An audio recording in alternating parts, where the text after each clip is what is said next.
పాకిస్తాన్లోని అతిపెద్ద నగరం కరాచీలో సంచలన దోపిడీ వెలుగులోకి వచ్చింది. దొంగలు అత్యంత పగడ్బందీగా ప్లాన్ చేసి మరీ ఓ ప్రముఖ ఆభరణాల దుకాణాన్ని గుల్ల చేశారు.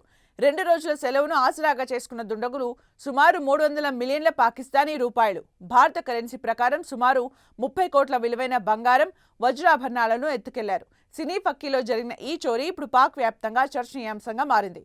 పోలీసులు తెలిపిన వివరాల ప్రకారం కరాచీలోని ఓ బిజీ మార్కెట్ ప్రాంతంలో ఉన్న ఓ జ్యువెలరీ షాప్కు శని, ఆదివారాలు సెలవు కావడంతో మూసివేసింది. సోమవారం ఉదయం సిబ్బంది షాప్ను తెరిచి చూడగా లోపల దృశ్యాలు చూసి షాక్కు గురయ్యారు.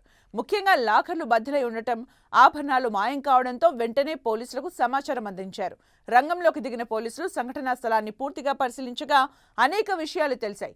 ముఖ్యంగా దుండగులు దుకాణం ప్రధాన తలుపులు కాకుండా వెనక వైపు ఉన్న గోడకు రంధ్రం చేసి లోపలికి ప్రవేశించినట్లు పోలీసులు గుర్తించారు.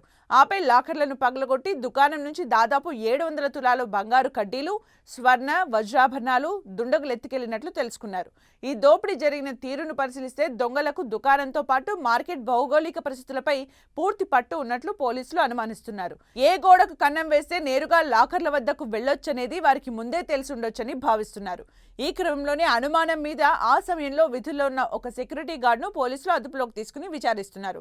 మరోవైపు ఘటనా స్థలంలో వేలిముద్రల్ని సేకరించిన క్లూస్ టీం సమీపంలోని సీసీటీవీ కెమెరాలు విశ్లేషిస్తోంది.